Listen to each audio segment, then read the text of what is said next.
Interessante, nós sempre aqui no canal nós estamos comentando a respeito disso, ou seja, essa recuperação de preço alta, porque em 2016 foi muito maior do que nós estamos hoje. Essa recuperação dos preços do boi são fundamentais para o processo. Você tem um aumento de custo de produção, seja em diesel, seja em mão de obra, seja em sal mineral, enfim, todos os principais produtos que impactam na formação de preço do boi, nós estamos sofrendo esse aumento. Então, é lógico e natural que houvesse essa recuperação. Agora, um detalhe interessante que nós sempre comentamos aqui é o seguinte: quando você vê as cotações, basicamente essas cotações representam o piso, ou seja, aquele preço base no mercado, mas só que em cima desses preços você tem uma variação significativa.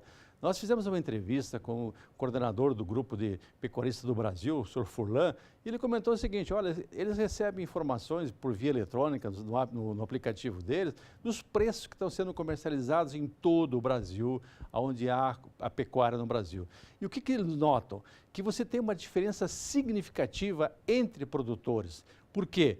Primeiro, pela escala, aqueles grandes produtores, grandes confinadores que têm 15, 20 mil bois para ofertar, eles não negociam com o gerente do frigorífico local. Eles vão a São Paulo discutir com a diretoria do frigorífico um pacote de vendas. E hoje, nesse momento, Mato Grosso já se discute a venda de boi para dezembro, não para agora, para dezembro. A quanto? A mais de R$ 138,00 arroba Mato Grosso. Por quê? Porque essas escalas, esse volume grande de animais já vendidos no mercado a termo, para o frigorífico é importante, porque ele segura o trabalho dele, dá uma escala mínima no seu frigorífico.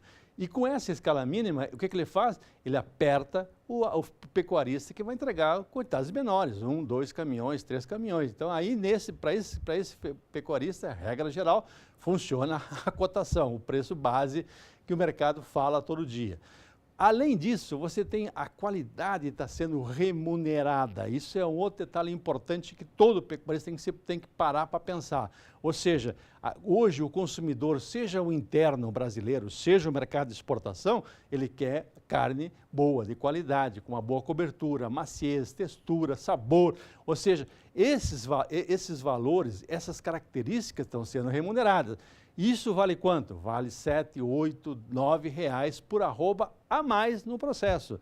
Novilha de 13, 14 arroba, com 2 dentes definitivos, é um diamante no processo, ou seja, ela é procurada, ela é remunerada. O nosso maior importador no Brasil hoje, nesse momento, que é a China quer animais com quanto? No máximo 30 meses. Ou seja, então, você vê que a questão de precocidade, a questão de acabamento passam a ter um papel extremamente importante no processo. E esse é um recado que o senhor e a senhora que se dedicam à pecuária têm que parar para pensar. Ou seja, sempre, esse vai ser uma tendência cada vez maior de haver uma demanda em cima de animais de boa qualidade, de mais bem acabado. Esse animal bem acabado não é na hora que você vai conseguir, na hora que você fecha ele para engordar. Você vai conseguir um animal desses bom lá atrás, a hora que a vaca vai ser inseminada. Porque esse embrião, desde o começo no processo, uma vaca bem alimentada, ela tem condição de produzir um bezerro com uma boa qualidade. Esse bezerro, se você, além do leite materno, você suplementá-lo, você desmama esse bezerro, o macho com 250, 260 quilos, a fêmea com mais de 200 quilos. Ou seja, metade do trabalho foi feito até a desmama. A recria, nós sempre estamos mostrando aqui aqueles trabalhos feitos lá em São Paulo, o 777, ou seja, desmamar com 7 arroba, recriar com mais 7 e engordar com mais 7, ou seja, 21 arrobas em menos de 2 anos. Ou seja, isso é o futuro. Para que você faça isso, você tem que pegar aquele tripé básico: genética boa, bons animais, que você possa implementar uma carga genética nesses animais que sejam precoces, que tenham um bom ganho de peso, boa conversão alimentar, tudo isso associado com o quê? Um bom manejo sanitário, acompanhar as vacinas, todo o processo que tem que ser feito, levar da melhor maneira possível. E o mais importante disso, é o mesmo grau de importância, mas extremamente importante, você tem que ter pasto de boa qualidade. O Brasil é um dos poucos países do mundo que pode dar o luxo de produzir boi em cima de capim. Ou seja, o nosso boi ele vai ser sempre um boi verde e amarelo, ou seja, 90% do tempo dele em cima de capim, uns 10% restante, lá na reta final, se ele quiser engordar, botar um grão, botar um milho, ótimo, tudo bem, para dar um acabamento, para dar aquela gordura, para dar aquela cobertura, para dar aquela carne que a dona de casa, a hora que ela chegar na gôndola do supermercado, fala, essa carne é a carne que eu quero para levar para minha casa. Isso é importante.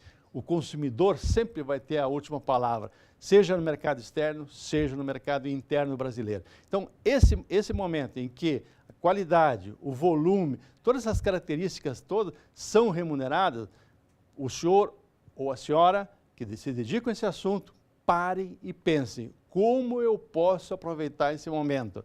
Ah, eu tenho uma área pequena e tal. Ótimo, reúne 10, 12, 20 pessoas, como tem na região do Araguaia, que negociam em bloco. Por que não? E lá são grandes fazendas, e se juntam e negociam em bloco. Para quê? Para dar escala.